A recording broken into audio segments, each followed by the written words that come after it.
Welcome to the Footy Show here on Patreon. It is snowing outside. It's not snow. It's literally snow. No, that's not snow. Oh, okay, it's not. It's thick rain. It's thick rain. Thick rain, that's white. It's rain, flakes. and it's got its coat on. Oh, okay. That's what it is. From the snow. But we're in here, and today, it's weird, this studio. Where else would we be? It's not like we'd be broadcasting from outside. We were thinking of doing an outside, yeah, location. Like Spain. Just, not Spain. I'd love to. Well, no, because Spain's probably freezing as well at the minute. No. Not like this. No, not freezing. It's probably cold. No, I don't think it is cold. Don't make me go on the weather app and look. Spain is a warm country. I don't know if you've ever noticed this, but Spain is a rather warm country. I don't know what to say about it. Well, I've been to Spain. I've been to Barcelona in January in more shorts. Yeah, but it's not always. I'm just telling you. I've been in the January. In fact, I don't know. I think I went like 10 years ago and wore shorts. Right, at the moment it's 7 degrees in Spain. Warm. And it's 4 degrees here. Yeah, but where about in Spain? I don't Spain's know. a big place. Spain, yeah. Spain's a big place. It is a big. Well, I didn't specifically. There's mountains. Say. I didn't specifically. But it has mountains. Well, that's normally taken. It has mountains. At the airport, isn't it? It's where they take time. Anyway, what airport though? Oh, for God. We're here to talk football. So what did you bring the weather up for? Because I was just saying it was cold outside. We're inside. I know we are. So absolutely. I was trying to say, like, one day in here the studio's Baltic, the next day it's roasting. Lay it up. That's what I've layered Always up. lay it up. Layered up, but I've layered up. I've layered up on a day when it's actually alright. There was I seen a tweet before, a news report in Florida, and it was saying like, how should you dress your child today? It was like, wear layers, don't stay on the cold, outside. Isn't it? Yeah. It wasn't cold. It was. Oh, it was about. It was. It wasn't. Yeah, but it wasn't cold. No, it was 7 degrees, which is cold for them. But they were like making it out like the day they after make it tomorrow. Out minus 30. Yeah, but it's Florida. They don't. In Florida, they haven't got it. I mean, it was 7 degrees about 4 hours ago when I checked 3 hours ago. Yeah. It's like 12 now. It's going to be 19. I mean, yeah, so, because it was 7 because it was probably the middle of the night. Yeah. So just wear layers. When it's cold, just put something else on. Yeah. That's a bit warmer. Put layers on. Anyway, football. Let's get into it. I know you're really enthused, but let's get into it. Thierry Henry. Spoke about him a couple of times in the last few weeks. Went to Monaco, and we all raised our eyebrows a little bit because The Rock. Yeah, like The Rock. I can't do that, by the way. But I'll try, but I can't. Well, no, you just look like you've had Botox there. Because they were grim when he went there. They were. And they've remained grim. They have. And now he's been suspended. No, he hasn't. He's been sacked now. He was suspended first, wasn't he? They've actually sacked him now. So, was he foolish for taking it? Or is he just not very good at his job? Or is it a bit of both?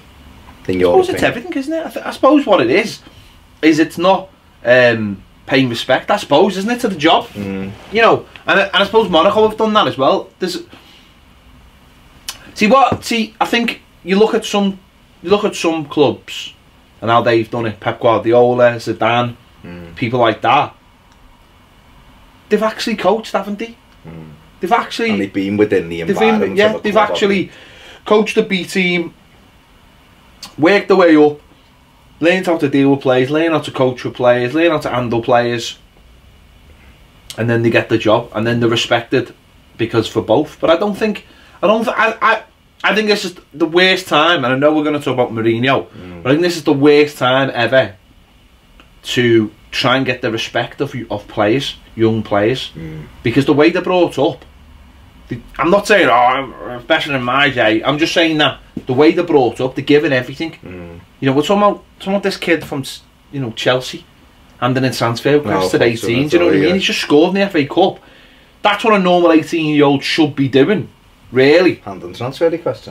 No, playing in the FA Cup and then be out the side and then get back in the side. I mean, if he wants to play football, that's fine. I don't actually have a problem with that. But it must be really hard to get the respect of any footballer now. But I think it's made easier if you save your time. So you look at someone like Vieira, who's gone to Nice. He was at Man City, they're under 23s effectively.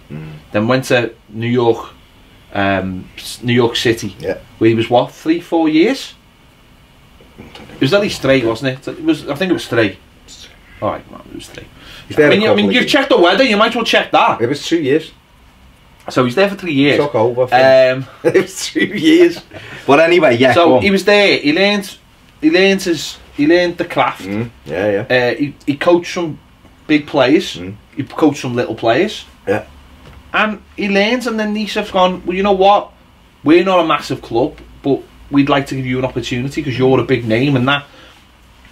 And you've done some coaching. That balance there might attract some players to us, and it gives you an opportunity, and everyone's a winner.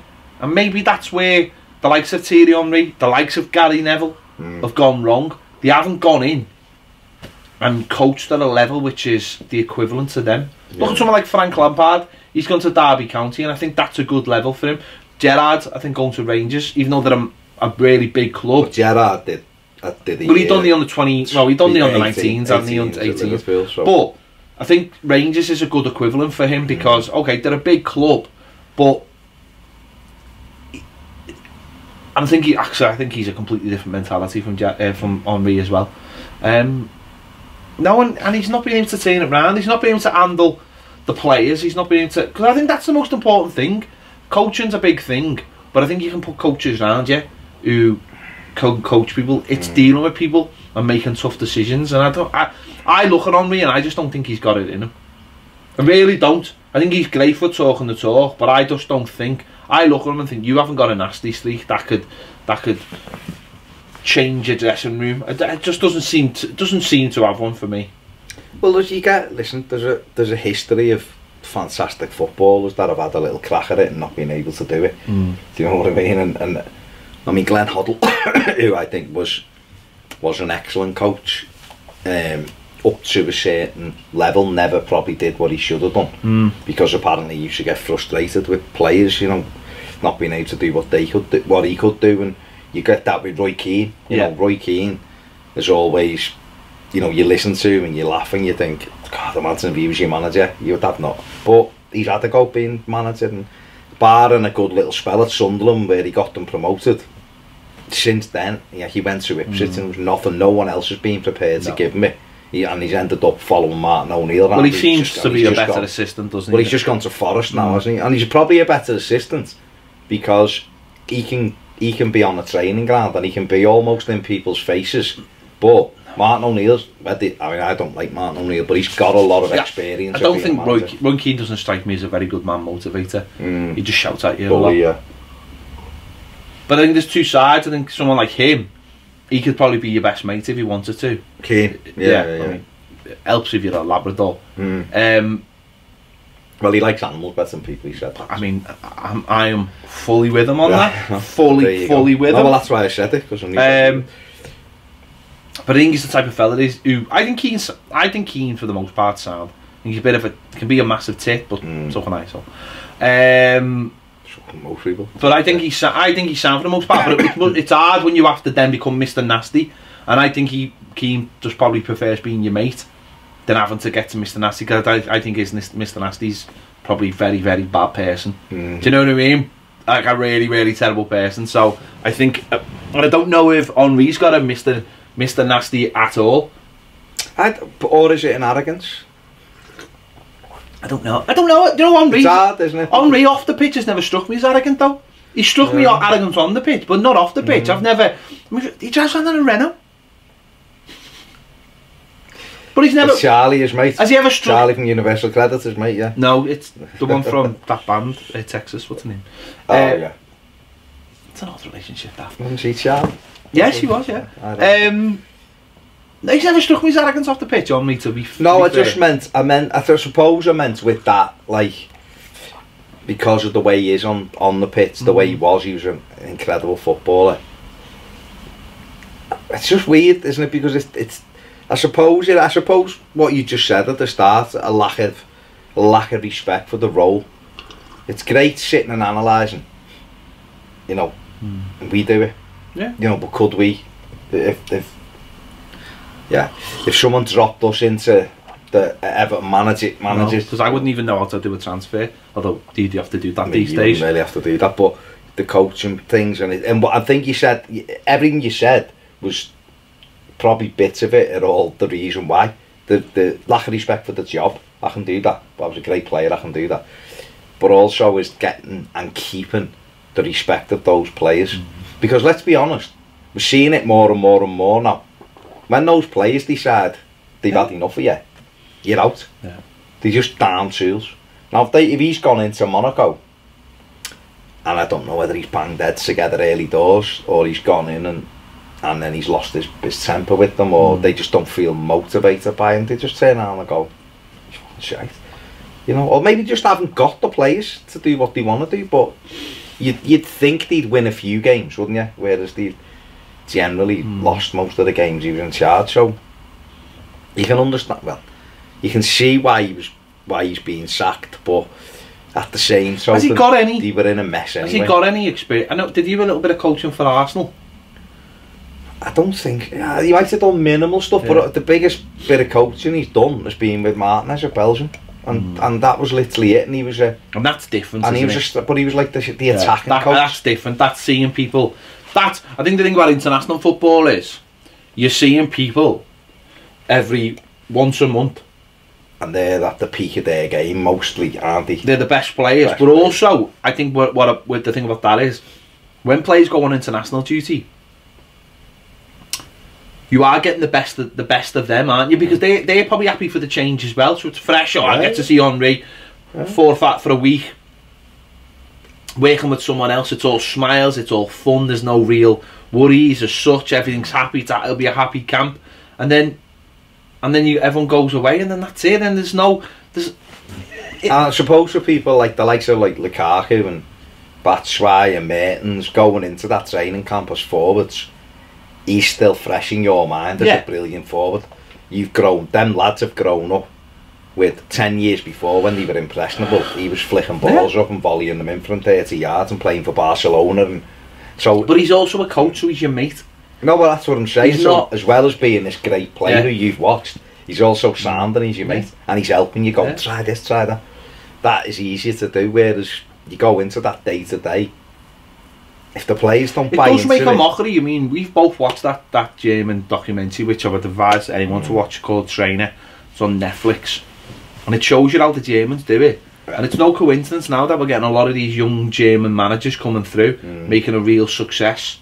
And a lot of young players want to go and play in Germany now as well. To work with a lot of these, and not all of them I know, because Dortmund, their coaches. Another kid, Rabbi Matando. Yeah, from Man City. Man City, Everton. We're very interested in. He looks like excellent. He's already played for Wales, only 18. He's got a full cap. Yeah. He's having a medical with Schalke today. But when you watch that documentary, you see what the levels they've got to go to, and no, you can't just become a manager. No, you've got to do this course. I think one of them's doing it while he's managing, isn't he? Yeah. And it's and you still have to go to the classes, and you have to go to the. I think he's just done it now, hasn't he? Jens Lehmann. Jens Lehmann's just come through his course now, and he's the either the assistant manager or the head. He's not the head coach or a coach at Augsburg. He's just been appointed this week because he's just finished his course, and that's. But what they have to do is they have to go to almost like not a night school, but like a convention every few months, and you've had to fill in all of this training, and they have assessors come to. You're talking about a first team, a manager of a team club with an assessor there assessing how he's putting sessions on for his players and then evaluating them, and then they all get together, don't they? If they pass, they get together at an award ceremony to be awarded this certificate. Well, at the end of the day, the way they look at it is, that's the standard. That's the standard that the German FA are looking at it as, like you would with a player. This is something that's been muted for years in this country, and maybe I don't know. I think it's still one of the biggest problems with this country is coaching is fucking terrible. I know. I've been in the system.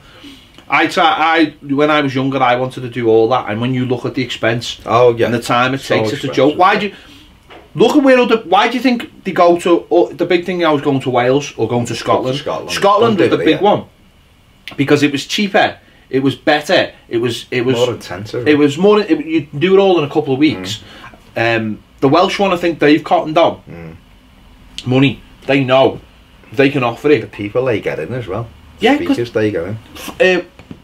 France had it's funny because France were one of the pioneers of this with Clairefontaine. It was like we need coaches for the coaches, and the whole point was if we get all our coaches to a certain standard, then we get all our players to a certain standard. But also then, when for the international team, we'll have like 3 or 4 different coaches who could get the job. Could get it, yeah. So it helps everything. If you set everybody to a certain standard.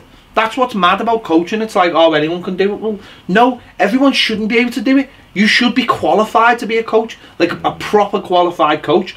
And it's tough to get those qualifications. Not just, oh, I'll go and do that job. It shouldn't. And I know a lot of ex-players moan and go, oh, it's terrible this. I played for 15, 16 years. So what? Qualify then. Go and qualify as a coach. Get to the level. Well, they should be doing it. When they're in, the minute they're 30, they should be doing it anyway. Really, if they want it. But I mean, I suppose a lot of them get to 13 and don't really want to think about it. I suppose, but they should still have to. I do think it's going the right way. I just think there are moments where some clubs just think, well, I'll bring a big name in and that'll solve everything. And I just don't think it does. I think you have to learn your craft. Listen, the football coaching a football team at a club is very, very difficult.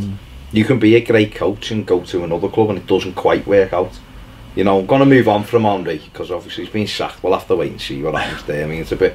Cesc Fabregas still said he thinks he's going to be one of the top coaches in the world and it'll be proven. And, you know, I wonder what he's feeling because obviously he went sometimes there. You need to get that experience of losing your job and then maybe that experience of going, oh, I need to revisit. Like someone, I mentioned Neville. Neville was coaching with England and it was Hino there, and then he was like, I'm not doing that again. I can't do it. That's not for me. Where Phil Neville has gone, who was part of that thing, was like, no, I like this, but I'm going to go a different route. And he's gone into the women's game and he seems to be doing a good job of it, and he's treating it very professional, and actually he'll help the women's game massively in this country by adding something that it didn't have, which was professionalism. And that shows you two brothers are looking at it in 2 different ways. You know, one's like, I can't do that. That's not for me. I don't want to put my heart and soul. And the other one's like, no, I want it. I want this. So I'm willing to take a different path. And maybe that's what Henry will do. Now he'll go. He's got 2 decisions now. He'll just go back into telly and live the easy life, which is fine. If that's what you want to do it. But maybe he's going to have to go, I've done this all the wrong way. I need to go back down and work my way up. You know, I mean, you see in that class of 92, the first one, the difference in their characters. Phil Neville's like a proper workhorse, up 5 o'clock, 6 o'clock doing yoga, and Gary Neville's a bit more like... Gary had that through his career though, didn't he? Finish playing, no, can't be, you know, that kind, I want to do other stuff. And, you know, he's had a little stab at trying to manage Valencia. That didn't work out, and he's had a little go with England, and I think although he was better with England than it was with Valencia, he's probably looking, why would you? You sit there in the suit, watch every game, and everyone thinks you're the greatest football mind ever. Why would you think? It's why Andy Gray, once the Everton job slipped by, that's why he never come back out of it, because it was why should I? Why would I? Lineker said the same. Why would I want to do something that 1 minute you're great and next minute everyone hates it, and you may as well just have a nice steady thing where you can say whatever you want, really. No one's going to challenge you because you're not doing the job. A lot of other people put themselves on the line. It goes wrong, and then you look at them and go. And it's a job where anyone thinks being a manager is a job that takes up your life. It destroys your life. Like, it's 24 hours, 7 days a week. You can't switch off from it, and that's going to affect everything. I've just read something this morning about I want to forget the kid's name. The fella who's the women's manager now at Everton. Oh, Willie McKean. And he's talking about the differences in the women's football now and how there is, and you know, the money, the budget, trying to get in the Champions League, and you're like because I'm not fully versed with all of that, I was like, wow. But he said like, I've got no relationship.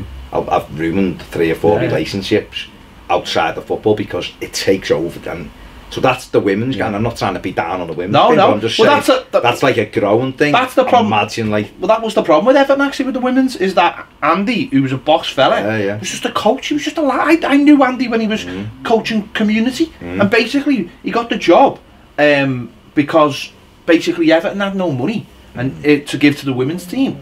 But as the game's gone more professional, you've seen the depth of his talent, and it's not good enough.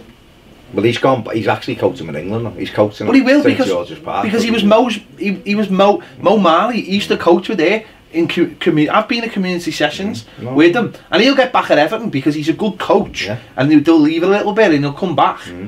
But they've had to. Well, he'll go away, and hopefully he'll go away and get more experience. But that's what I'm saying. He was a young lad thrown into a situation where this fella is a proper being a manager, and that shows again. That's a good comparison. That's like that you, as the women's game's moving forward, you need to get professional people to deal with it, and that's been the problem. Or you have to go and get that professional. You have to go and get that experience. That's what this fella who they've got now was the head coach of Bristol women. Yeah, done really well with them, United, but then he went to United as a number 2 because he was like a left back, couldn't get a job or something, you know. And that's so that's what it's like. So Henri may have to do that. Moving on to another fella, just been reading a few things today, and I just wanted to bring it up very quickly. It's Mourinho, obviously, Josie, you know, we're seeing Ole Gunnar Solskjaer smashing it out the park at the moment at United, and they're going for their 9th straight win this week, aren't they? But this is more Mourinho. They might have already got it by the time this video comes out, by the way. Yeah, tomorrow. But he called it before they played. We'll be looking at United the Premier League show. That's what I'm saying. This is more about Mourinho and the possibility that as he at this day, Gillan Ballaghay has done a piece, and a few other people have done a piece, literally just discussing the way football, and something what you just said there, how fast it moves. You're talking about the women's game, but the men's game just changes all the time. It evolves all the time, and this is something we've probably had a conversation about a while ago. And I started thinking about this yesterday when we recorded the final word with Dave and Keith. Before we started recording, we were talking about different managers, and people going, "Well, what about him?" and throw him in and throw him in, and he'd get more time than him, and this, that, and the other. And I don't think there's any time in football now. No. Certainly not at Everton. You at our club, people don't want to give you time because we're that like wound up looking for anything. So it's really difficult to say. Stay patient because it's been so long. But in terms of Mourinho, Ballaghay was saying, like, at Real Madrid, you know, he won a couple of things, but nobody liked him. But the president loves him. I know, but this is everybody else. Nobody liked him because his methods have changed. His methods are still outdated. Now, do you think someone like Mourinho, because I believe United's allegedly a different place now, he's gone, and all of that, do you believe that his ego will stop him almost reinventing himself? Because I think he has to reinvent himself a little bit if he's to continue moving forward. I think it's funny you mentioned Mourinho there. I remember going into Finch Farm months after Moyes had left, and people telling me what a different place it was, what a happier place was, what a nicer place it was. Martinez was a breath of fresh air, and all that's fine, and that's what they were saying, and that's great, because maybe after that time you need that. And I think Moyes was a victim of this, was being but he was in one place, but it's been at somewhere for so long that you mightn't even notice what things are changing around you, and you're just. And I think with Moyes as well, I think as everything went on, his attitude probably got downer, maybe. Not, I don't know if that's the right word, but maybe more intense, maybe more serious as he got older, because there was less money around as he was getting older. It was getting tougher and tougher for him to do his job, and maybe a little bit of that shine was wearing off that had been originally there. I think that was the case, because I think different people remember him differently depending on their age. I've still got a massive fondness for David Moyes. I can't lie about that. I really have. And when people say to me, "Oh, it was some of the shitest football I've ever watched," and I go, "Well, from 04 to 09 wasn't that bad, mate. I mean, it was probably some of the best football I've ever watched in my life. Didn't win us anything, but then in 2012 when we got knocked out in the semi-final, I knew we were never going to win anything with him. That's football. But Ferguson at Man United was different. See, because he changed everything around him all the time. He was very conscious about what was going on all the time around him. He had his eyes open, and he changed his coaches all the time. He brought a freshness to the rest of the place, and actually towards the end well, maybe not even towards the end. He probably from the middle onwards. He was more of a delegator. Yeah. He let other people coach. And I remember, funny as well, I remember watching a documentary about the 2002 Rugby World Cup England winning team, and I was dead shocked by Sir Clive Woodward in it, because he didn't do any coaching whatsoever. You know, everyone was like, hey, he's the coach, the manager. He was like, didn't do anything. All he did was he was a brilliant delegator. Like, he just knew. He just went, right, I need that coach. He's amazing at that position. I don't know, inside clout or something. Which is a boss position, to be fair, you know what I mean? The best position's a bit, really. And he was brilliant at that. And then the team talks, fuck me, his team talks were amazing. Like, you watched it and you felt 10 foot tall. He was amazing. And he just took a device of all the people, picked the teams, team talks were amazing. I think that's what Ferguson was like as well. But he got the fresh ideas. So he had Archie Knox, didn't he? And then he swapped him out, and he had Brian Kidd, and then he ended up with like... well, he had Rennie Mullen. Yeah, but he had Steve McLaren, but Steve McLaren went all around the world. Was amazing. He went all around the world and watched. Like, it was funny with Steve McLaren because everyone let him watch his coaching sessions, not knowing what he was going to do, and he become this brilliant coach. And then he had the Carlos Queiroz. He had all these amazing coaches, and instead of going, oh, I'm going to have a trusty right hand man, and that's the end of it. Mike Phelan, he just kept on swapping and changing. But what he's dead clever of it as well, I thought this was the best thing. It was almost like he'd go, I think it's time for you to become your own man and your own manager now. He didn't even like sack them. They probably left feeling like they were going to take on the world. They all failed massively. They did. But that's the way he was like, I think it's time for you to move on and then bring someone fresh in.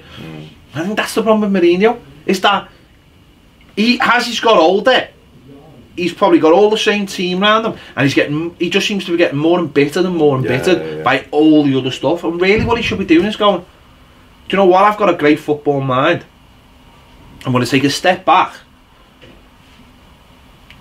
bring in all the best coaches, survey everything. Now take a step back. I've got kids, they're getting older. Not like this fucking living at a hotel for. That's part of the problem. Living in hotels away from your wife and your kids and all. That can't be. How can you? Exactly. How can that make you grounded or normal? That can't be healthy. That. So I think if Mourinho's gonna stay relevant, he's got to go and get some young coaches in. He's got to create himself a new team, hasn't he? Yeah. Because there'll be young coaches there with loads of ideas. You would think, I'd love to work with Mourinho. Do you know what I mean? But he's got to reading stuff. Get on reading. Reading some of the stuff about Balagate, what he was saying was that, and what people have said at United was, you got two different people depending on what day it was. Yeah. He come in one day and he was all smiles and it was great, and then the next day he wouldn't speak to him. Piss off, like you. Mind games. Must be the hair. Mind games to keep people on the toes. Must be the hair. Yeah, only I'm amazing. Salt and pepper. And that's what you get some days. One day you get a bit of salt, one day you get a bit of pepper. You know what I mean? It's like the light and the dark. Yeah. Coming here, honestly. Some days it's full of Milky Bars, and other days it's full of coal. See? The light and the dark. There's no way to follow that on. Yeah, and so maybe he should try to find himself. Get his like more inspiring Jose Mourinho back. Because I don't know whether you will have done.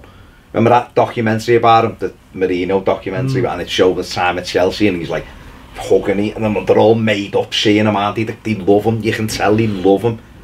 And then it was early Madrid, so Madrid loved him, but then it's gone the last 3 or 4 years. It's like he's gone into the friggin' change, the menopause, and he's not literally come out. It's basically when he doesn't get his own way, doesn't he? When he doesn't get his own way, he kicks up a bit of a fuss, and then it's like, well, if I'm miserable, everyone's got to be miserable, and you can't live like that, surely. And that's just. It'll be interesting to see what he does next, because I think what he should be doing, I mean, if he wants to ring me, he can, but I think what he should be doing is taking on a club, a bit like Everton, not Everton, but a club like that, a bit like Everton, not Everton, where he can really get to grips with controlling everything, but obviously it's got to have a little bit of room to grow, and almost build that team rather than going to. I think he needs less control. Honestly, I think he needs less control. No, but what I mean is, but he's moaning that he didn't have enough control at United. No, what I know, but there's what I mean is if you delegate your work. Yeah. Ferguson ran United. I'm talking about the out. Ferguson ran United because he was allowed to, because he didn't have to worry about. He was never on the training pitch. No. He was always in his office, or he'd stand back. He was overseeing, wasn't he? He oversee, and that allowed him to do all the other things. So if Mourinho brought in some coaches and other things and just took a step back, that would allow him to deal with other things that he needs. And then he could also step in as and when needed, couldn't he? And then I suppose his words become, there's more weight then when he's stopping a session to say, listen, this is what we need to do. It also means that people don't get sick of you then. Yeah, it's the voice, isn't it? Getting tired of the voice. And the other thing as well is that he's still got, on a one match basis, he's still incredible. I'd want no one else in charge of my team if we had to go and get a result somewhere. Go and try and get out, you know what I mean? Because you know that for that one game, tactically, he's brilliant. But yeah, it's going to be interesting to see what he does next and whether he can almost reinvent himself and get himself back happier and winning. And you know, I think if he's happier for a start, I think that'd help. Refresh the batteries, get happier. Stop trying to like argue with the press as well. I know sometimes they need their ass kicking, but if you're constantly like that, then they're constantly ready for to kick you, aren't they? So it is what it is. Bologna sacked Inzaghi this week. They lost 4-0 to second bottom club Frosinone in Serie A, and Joey Saputo, who's the Canadian owner of Bologna, said it was pitiful.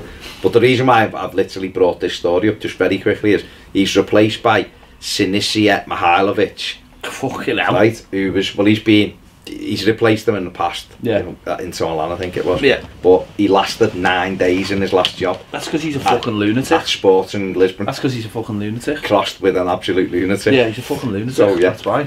9 days. Absolute madness. Excuse me while I just pull this plug over here.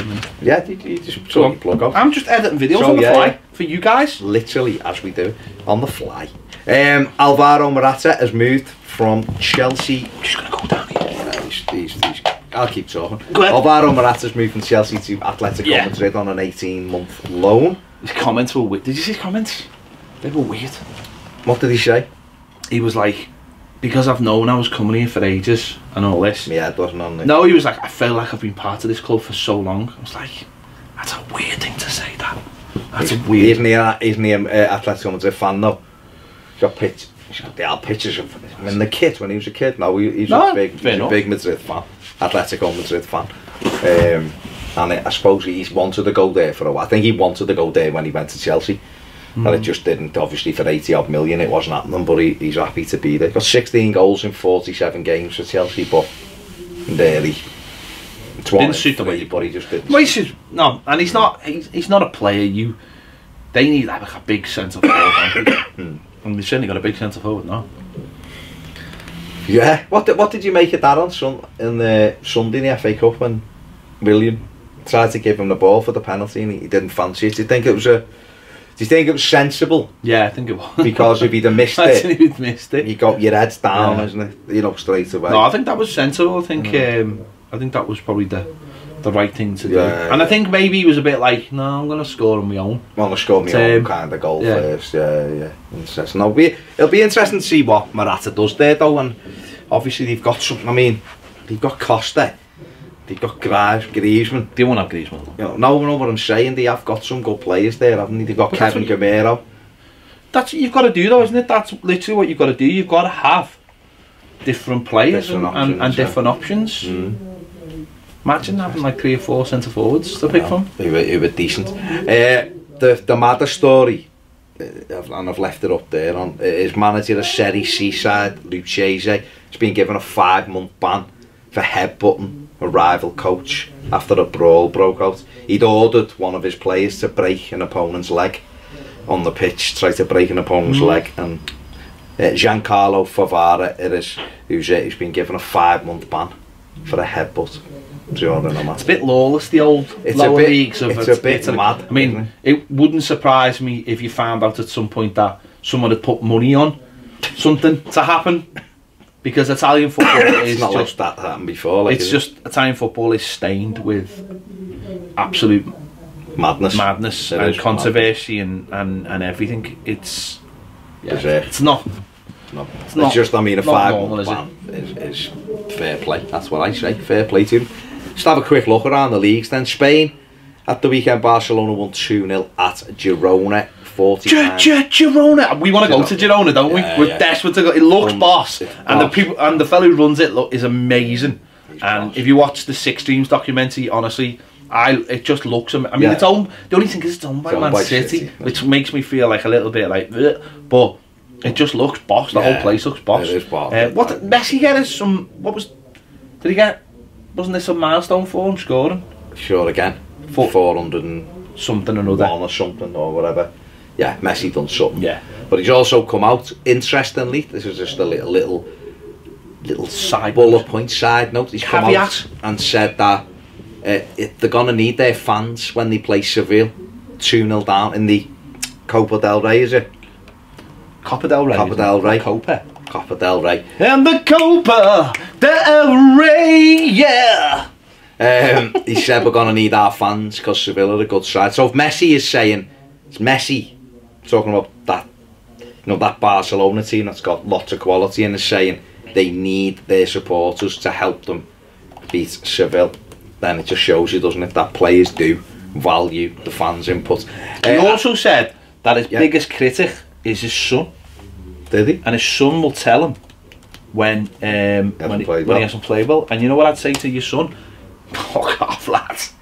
I'd be like, not being funny, sunshine, but all this. I paid for all this by being fucking boss. So wind your neck in and go and watch fucking the Teletubbies or something. His son, but his dog is boss. If his son's keeping him on his toes, fair play. Maybe his son's the reason why he's still boss. Because his son's cracking a whip. I think it's his dad, lad. You're nowhere near as good as you were last year. Dad, lad, do us a favour. Shut up, play well, and go and buy me a pair of 110s. Now. That's literally what, if he was Scouse, that's what he would be saying. Atletico Madrid, 44 points in 21 games. They won 2-0 at home to Toffee. Obviously now they got... Don't you just want to be Atletico? Don't you want to be Atletico Madrid and everything? I was thinking about this the other day. Isn't this what we said? And we wanted to be. No, I know, but... And I don't want to make this an Everton thing, but we are talking about Spanish football, and I feel like we're right in the middle of well, we're not right in the middle because we're just not. But if certain decisions were made or certain things play out the way we could play out, Everton could be Atletico Madrid. They could be obviously the second team in the city, but they use all that and fucking fight and put it all together and have Simeone and have passion and all that. Or we could become Espanyol. Yeah. Who literally do not exist in Barcelona. They do not exist. And they've got a new stadium and it's right on the edges of fucking the city by the airport, and literally nobody cares. They're the team you support if you're basically not a Catalonian and you live in Barcelona. Espanyol, I mean, I went to see Espanyol at the Olympic Stadium. It was a shithole. Yeah. It was this, but I mean, it does sound like a lot like, I'm not saying Goodison is a shithole, but it was this place. It was the old Olympic Stadium. Don't forget the Olympics were 92. I went 10 years ago. So it was a dump.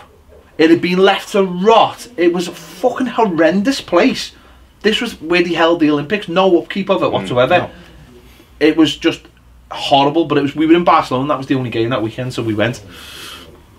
And you're just like, the comparisons are there. Where Atletico Madrid, they've just moved to a new stadium and their stadium's magnificent, and they can attract top players, and they go for that tier under the very top ones, and they've got a manager with passion, and that's where we are as an Evertonian. Buddy, listen, we're going to have it, mate. Let's have it now. We weren't even going to do this, but let's do it now. Do you believe as an Evertonian, right, if we got Diego Simeone, right? Yeah. And we're all, listen, I'm not saying you shouldn't, because you'd love him because of the what he is, but do you believe he'd be given the time by the fans? Yeah. Do you? Yeah. Honestly? Yeah. For one reason, Baz. I don't. For one reason. For two reasons. One reason is he's a good manager. And the number two is his passion. Yeah. See, I don't. I think you'd still get the same people. Maybe you would, but Nice. Maybe you would, but what a man like him buys you is time, because he outward portrays his feelings. And I don't think we've had managers who do that. And I think that's what Evertonians want. We had this discussion yesterday, but we never really got onto the subject of it, which we should have on the Tuesday topic. But I think Simeone is exactly what Evertonians would love. They'd love a manager who... Look at the other week when we did we score against Bournemouth, the second goal, when Silva was giving it all that, and the fans were like, oh, look, videos him and dunk. That's literally what Evertonians want. Literally. So he's done it. So why aren't people? Because he doesn't do it every day. That's the problem, Baz. He doesn't do it every day. Simeone, and this is why he's one of the top coaches in the world, and fucking Delame, they look like, I mean, whether you believe it's real or not, that doesn't matter. It's all about the portrayal. They look like they feel like we feel. And I'm not saying Silva doesn't, because he looks like I feel at the moment. I think as a football fan, and this might just be a general case, I don't know, you just want to believe that the players and the manager feel like you do. And look, it's not even, it's when things go wrong against, like, decisions, he fucking goes mad and he'll punch people. Won't last 2 minutes here. In what way?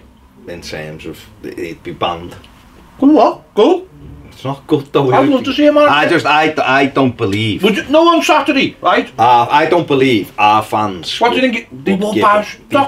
Stop generalising with the internet.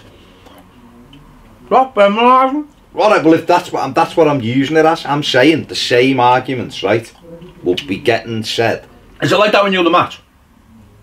No, but I don't hear anyone moaning about Silva. No one says a word at the match. I don't hear anyone moaning about Silva. No one says anything.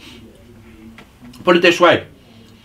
Someone like Simeone would not have put up with what happened to us. No, that's and fair. Therefore, Baz, it wouldn't happen again.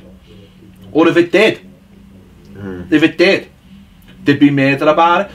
That press conference yesterday, and again, I'm not having a go at Silva as such, but if I was the manager of Everton, and let's say Simeone's the manager of Everton, the only thing I would have said in that press conference before the game was, Huddersfield is, this is a disgrace.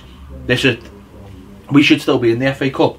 It's a disgrace. I would have took all the pressure off everyone at the club by going, it was that handball is a disgrace and the FA a disgrace. I've seen our own fans though saying, don't care, we lost, we didn't deserve, don't care, and we didn't deserve to win. We didn't deserve to win, but as a manager, you want to see at the time, and I just don't. And I think that rubs off on the players if you do that. I really do. If you're a manager and you lead, and you're we're talking about with Henry. If you're not inspiring as a manager, then sometimes how do you expect your players to be inspired? Especially players who are not. We talk about all the time about, again, the Moyes era at Everton. Moyes, we talk about it on the Tuesday topic, and Moyes used to flip up all the time, kick off on our own fans and all that, and we'd all be like, oh yeah, you'd be like, fucking bastard, yeah, he's done something right there, and then you go, well, why would Cahill run through brick walls, and why would Pienaar run through brick walls, and why would Arteta run through brick walls, and why would this player and that player? And you go, well, maybe it's just because the manager inspired the players to run through brick walls, and I think Simeone is one of only a handful of managers out there who does. But what he says to Madrid is, the way you look at him outside is, he looks like a manager, goes, what? Fuck them. I hate them. I fucking hate them. That Real Madrid bunch of bastards. I hate them. Let's fucking go and do them. Everyone loves them. Everyone bums them. Imagine being an Atletico Madrid fan. They've won the Champions League 3 years on a run, but he still makes you look like, and I honestly feel like this is what's missing at Everton. Is he makes it go, fuck them. You're Atletico Madrid. But he does, doesn't he? He does. He does, and that's what I think's missing. But I think is someone to just go. Well, I think you're right in terms of, I'm not being surprised. I wouldn't surprise if they win the bleeding league and we're the first club to ring them and go, congratulations. We'll give them the fucking exactly. Drive around them. Yeah, lad, have that. We'll ask him. Silver to present the trophy to them.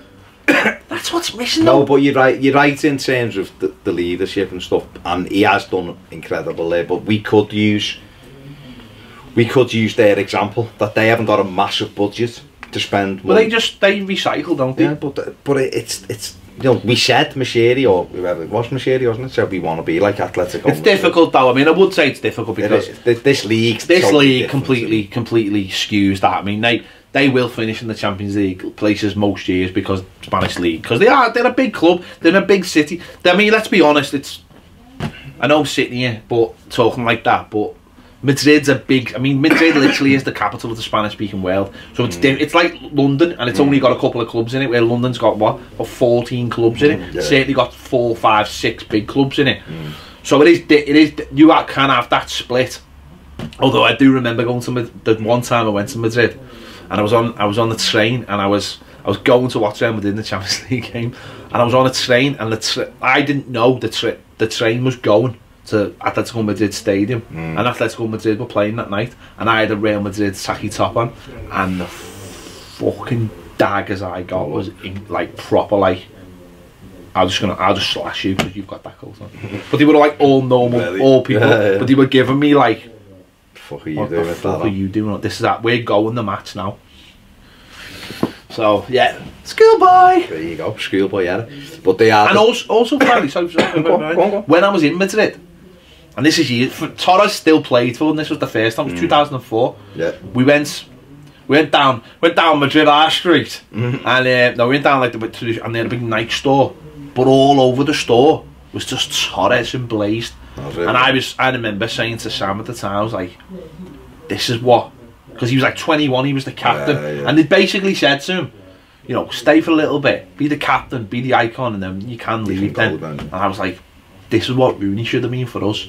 All over the city, blazed all over the city, got to a certain age and then left. But I couldn't believe though how it showed though that even though Real Madrid had that, this was the Galacticos team as well, by the way, this was the very best Galacticos team.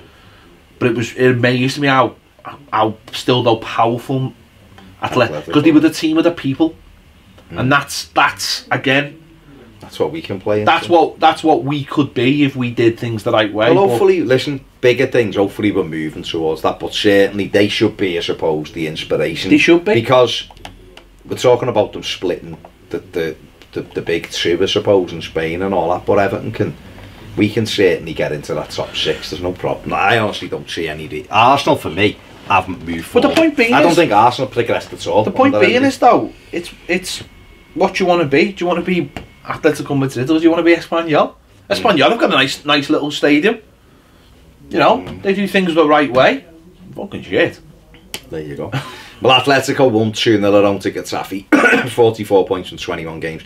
Espanyol, you've just mentioned, Real Madrid beat them 4-2 in Espanyol, so they are 10 points behind Barca. Yeah, they're not going to win the league. Into Italy, Juventus. I watched this game against Lazio. Emre Can had an absolute nightmare. Scored an own goal, and then 15 minutes to go, Juve turned it around. Ronaldo, 88th minute penalty. Cool as you like to win it. Cool. I mean, I don't know what the Lazio defender was doing, because Juventus broke, and the lads fired it across, but he's hit it too hard, and as they're running in, defender just grabs fella's shoulder and pulls him back, and you're like, if you'd have just ran yourself, you'd have blocked it. You know, and Ronaldo standing, he's never gone. I know he missed one last week against Chievo, but he just hit it down the middle. But they are. He's going to be the coolest man in the dock, isn't he? Oh, you know what I mean? Well, yeah. Well, is he going to be in the dock now? Well, he pays his way out of it, doesn't he? 59 points in 21 games, plus 31 the goals. Napoli drew 0-0 with AC Milan, and Inter Milan lost 1-0 excuse me, at Torino. So they got 40. It's Juventus' league, isn't it? 11 points. And that's is that 7 on the run then? I think sure it's 7 on the run with the leg. Are they all legit?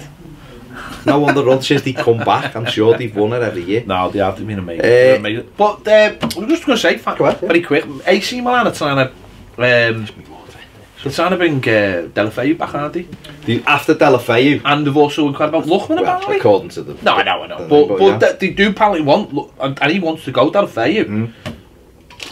I wouldn't matter. Really I'd like. even though he's a fucking pain in the ass, I still got like a little bit of, not that I'm not saying I want to sign him. I like the kid. I really like and I wish we started. And I think as he gets older, he'll get better. I do think that. Time and place and all that. But I'd like to see Milan. I hope he goes somewhere. I hope he goes. I hope he goes in the next couple of days. Yeah, before we play Watford. But no, I've got a lot of time for Thierry. I know he was a pain in the ass. No, I know he was inconsistent. But I would still have him at us because I still think on his day, even as for 20 minutes, he can just turn a game. But into Germany, Dortmund won 5-1. Into Germany, are they? Into Germany, new team, new club, yeah, new club. Dortmund won 5-1 against Hanover. They are still 6 points clear at the top. Munich beat Stuttgart 4-1. I seen a little bit of that game. This goal, they scored a goal just before half time on the break. It was opposition's corner, and and it was like there's like 5 of them, just breaking forward. And I was just like, that must be. Who was this? Munich? Yeah, Munich. I was just like, that must be nice, mustn't it? That must be nice. He's done it this season. He needs to get it back. Borussia Mönchengladbach won 2-0 at Augsburg. They are third on 39 points from 19 games. I mean, Dortmund 6 points halfway through. Can they? Well, more than halfway through now. Have they got what it takes to go the whole way? Scored a lot of goals. A good side. They had a good side. Good youthful side. Yeah. And I suppose that's the difference in the two sides. Munich are more of a side getting older, aren't they? But I suppose it'll all sort of come to a head when the Champions League comes back and we get the games, and we want Munich to continue. We do want Munich to be in the latter stages of the Champions League. That would be very nice. No, it's an interesting league, Germany, because the games are quite enjoyable. I mean, I remember growing up and German league was just dour. But now the games are full of goals and it's quite youthful, and we've seen what the fans are. It's quite close to the Premier League. It's not the same level, but it's quite close Premier League style. Bit of blood and thunder as well. Not at the same level, obviously, but it is. There's a lot of goals and a lot of good strike. And I think, like you said before, when you're talking about trainer, it's because of those coaches. Those coaches are, you know, everything seems to be on the right footing, and they're all quite exciting coaches coming through, and a lot of youth as well. I think the average age is something like 30, late 30s. I think that helps though, doesn't it? Because if you've got coaches who are like young coaches, they want to be working with young players, because I think when you're working with young players, you want to learn. That's why this trend of English players going to Germany, I think, is really encouraging for English football, because what it says to me is that there's a generation now of footballers who want to play. Want to play football, and that's good. And I know what you were saying before about Chelsea and that's what 18-year-olds probably would be doing. But if 18-year-olds want to play football, that's a really healthy sign for the game. And if young coaches get hold of them and start working with them before they sort of become a little bit, bittered and a little bit like, I don't need your coaching and stuff, or you, who are you? I'm 28 or 29, you're 41, why should I be listening to you? Or even younger than that in Germany, they probably want to work with young players.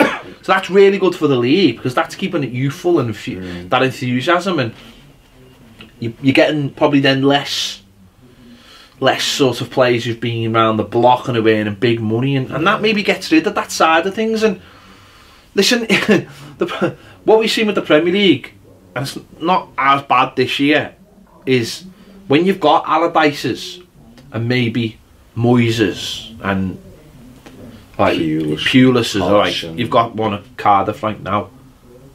When you've got them, I think what they do is they like to call upon certain players, don't they? So they'll go, oh, well, know what the first thing we'll do? Go and get him, because I know they'll run through, get me Phil Jagielka now, that kind of thing. Whereas if you're a younger coach, you're like, I don't want to work with those people. I don't want to work with someone who might be older than me, who's going to be like, who could take my job if something goes wrong. They're like, I want young players in, and that keeps everything fresh. And I think that's what we miss in the Premier League. That's something that we do miss in the Premier League.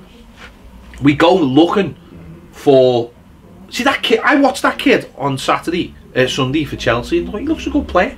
So why isn't he playing every week?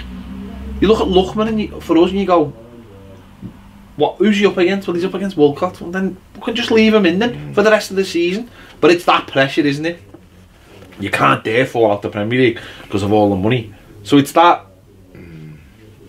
pressure. I think in Germany, they're more relaxed about that. It's about developing. I know they want to win, of course they do, but it's about developing players as well, and that's why Leipzig have been so good over the past few years, because they have that mix. Maybe it's just that Dortmund have gone a different way. Maybe it's just that they just don't have a fear of being relegated, because probably a lot of them just don't think it'll ever happen. Or the ones that do think it'll happen is the standard, maybe in the second division of the Bundesliga. Maybe they think, well, we'll bounce straight back, or I don't know. I just they just play.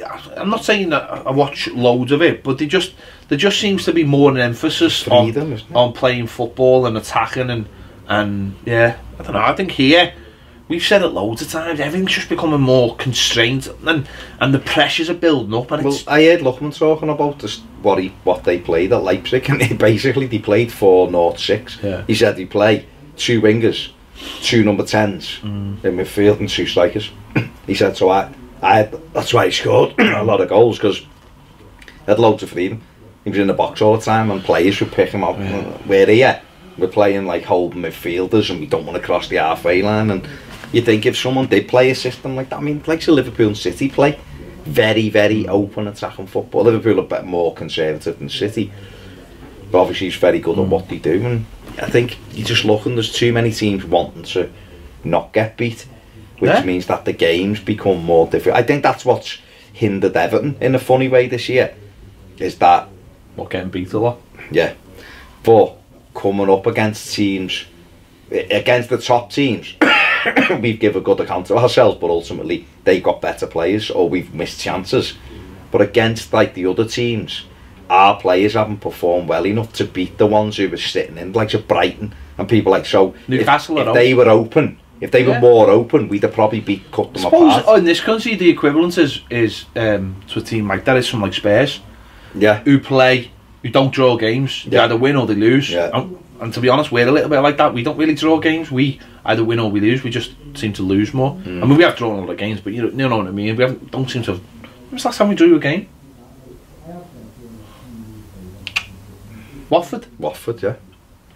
And I suppose we drew with Newcastle before Win that. all losses since then. We just have. That's the problem, isn't it? A lot of losses. No, but that's what I mean. I just think when you're playing, when our quality of player goes up, then them rest. If it's gone, isn't it? It's gone. No, attack plays in the Championship. Yeah, let's move on. France PSG won 4-1 against Rennes at the weekend. But the big story is, it looks like Neymar's out for the rest of the season. Is it the rest of the season? No, he's definitely out the Champions League. They've just signed. Paredes, haven't they? They've just signed a young Senegalese midfielder. Young? Yeah, they might have. They just signed that midfielder. Paredes from Argentina. Vanessa. Who looks a good player. Coming a Jola taxi. He does look a good player. He's linked with Everton actually in the summer, wasn't he? Fucking hell. Well, what I'm saying, he wasn't. He was one of the players who we were. I believe Arthur from Red Dead Redemption was that. Well, you need someone who doesn't take any messing around. They just signed him and still obviously going big for Ghana. So it'll be interesting to see whether they get Ghana as well. You can understand why he wants to go there. But they won 4-1 against Rennes at the weekend. Lille won 2-1 at Marseille on Friday night. Balotelli scored his first goal for Marseille. And isn't there going to be... the Marseille fans are having absolute murder with their own club. And I believe the Marseille's ground, Velodrome, is going to be shut down. It is going to be some games behind closed doors, isn't it? But Balotelli got his first goal, albeit at the end, but they lost 2-1.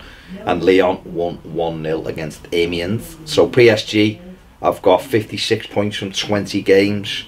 Second place Lille, 43 points from 22. Third place Lyon, 40 points from 22 games. So safe to say, Ghana, if you get off, you've got a championship medal, kid, because it's already won, and you can play in the Champions League against Man United. So no wonder he wants to get on the mechanical bed and get over to Paris. Definitely. And you can't blame him. No, can't blame him. He's 30 this year. Chance of winning silverware. Chance of be back with his family who live in France, and chance to probably get very good wages at PSG as well. And all that thrown in the mix, it's all good. Anything else before we go? Yeah, I'm not being ignorant. I am looking for this story. I am looking for this story. I think this is a really interesting story. Where the hell is it? Yeah. Bear with. No, it is. It's about Atlanta. Oh yeah. FC Atlanta United FC. They've just signed the. They've just signed the South American Player of the Year from River Plate. Yeah, I didn't read it. I seen a thing the other day, the link with it. I'm trying to find his. Well, Newcastle are trying to get Almiron, who plays for them. So his name's Pity Martinez, which is, I thought that was an ex-Everton manager. Yeah. Pity Martinez, and yeah, he's the South American player. He played for River Plate. Yeah.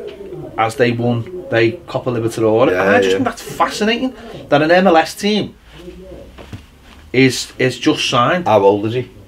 I'll tell you now. Early 20s.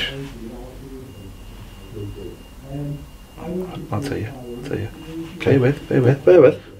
But but I mean that just shows you that. Well, they've got what's happened over the last. When we started covering MLS, it was turning a little bit, but it was still essentially getting big name players at the end of the career. So Lampard and David Villa, Pirlo, people like that, Steven Gerrard, Ashley Cole, were all moving over there. And then obviously we've seen Wayne Rooney go last year, but in general there's been a real conscious turnaround in the last couple of years of MLS teams going after South American younger players. 25. 20, oh, so it's a good age. He's just led River Plate to the Copa Libertadores over Boca Juniors. He said, "I'm very excited to come to Major League Soccer and join Atlanta United. The club has shown a lot of trust in me and I'm looking forward to working with Frank de Boer." That's fair enough. I mean, they've been outstanding, Atlanta, since they got into the, of course, MLS Cup champions. And I think, did they win the Supporters Shield? I think they may have won the Supporters Shield as well. No, New York Red Bulls won the Supporters Shield. Oh, did they? Again, and then done nothing. But they were. But I mean, how interesting is that? Though, that a player that would be a player that would normally always come over to a club in Europe, maybe someone in Portugal, and then from Portugal they play for a year, they get the work permits and all that sorted out, and then maybe we'd move to Spain or maybe move to England. That's really interesting now. And I know a lot of young players. We've been watching this. A lot of young players from South America have been going to MLS and been doing really well. FC Dallas and Atlanta are obviously going into the third year. They've brought a lot of good players up, and that's probably why they've been so good. But to get the Player of the Year, yeah, it's interesting. That's really interesting. What's mad as well is that I would have, if they'd have still had the coach Martina, if he'd have still been there, but he's obviously moved. He's gone to Mexico, hasn't he? If he'd have still been there, you'd have gone, oh well, yeah, there's a link there. But Frank de Boer's coming, so if you placed him with Frank de Boer. But does that now mean that people in South America are legitimately looking at that and going, well, that I can move there, play there for a couple of years, earn good money there, and then maybe go to Europe. So rather than, I think who this doesn't benefit, well, who's going to miss out on these players now is maybe the likes of an Ajax or a PSV or a Feyenoord or as we said, like a Porto or Sporting Lisbon, or even someone like maybe, I don't know, like a Celta Vigo or someone like that. You know what I mean? I find it's great for MLS. Well, it is good, but I just find that really interesting, and it's a good business model for MLS that they've started. Clubs have started looking at these players and going, we can get the best. We can now attract the best from South America. Give these people great lives. Yeah. Going to live great lives, play football, which it'll be good for them because they'll look absolutely amazing, and then maybe in a couple of years they'll move them on. It's really interesting. It's going to be interesting if Almiron goes, because he came out of South American football. He's an excellent, he's been brilliant for Atlanta, so it'll be interesting to see whether Newcastle can get him over the line. You've obviously got Joseph Martinez, who looked like he was going but has now signed a 5-year deal with them. So they've got some cracking players. They've got Garcia at the back, who come out of South American football, who's a really good, not whether he's tough enough to play in England centre back, but he's nice on the ball. He's a good lad. We've seen all the young talent going to Germany as well, from America as well. Yeah, from Alphonso Davies. From Canada and stuff as well. Pulisic's been there, I know he's been over there for years, but he's gone to Chelsea. Yeah, you've got Alphonso Davies went from Vancouver Whitecaps to Bayern Munich and come on the other week and was amazing. And another kid's just gone. Yeah. Just took another kid, haven't he? And Man City signed, was it City? Signed a goalie? Yeah, I think so, yeah. But it shows that people are looking at it and going, whether it be young talent. Zach Steffen. It's good that now people are looking at MLS and seeing it as a viable place to buy from, but also a viable place to sort of go to early on in your career, develop, make some money, develop, and then move on. Well, you get used to it. Don't forget, rather than the other way as well. Yeah, well, you've brought up even just the travelling and where the map was in Europe. It's tough, that environment, but it's getting more high profile. So it's a step up from South American League. It's more attainable, more money, but more attainable for viewers. We see a lot. There's half a dozen games on live over here now, or you can watch them all. But that South American market's going to be massive now, isn't it? If you've got to play, if you look at like River Plate, look how intense their fans are and how they look you know. We've seen it with Funes that connection. Well, once you've played there, then that's it. So you're probably going to see a lot of people watching those games now, and that's probably what Atlanta are looking at. Going, we'll sell our games all over now. It's a good way in, isn't it? Yeah. I mean, that's why a lot of teams wanted Chicharito, isn't it? You know, I know he's going to move. He's moving to China, is it? It looks like within the next couple of days, or he's moving he's moving again from West Ham.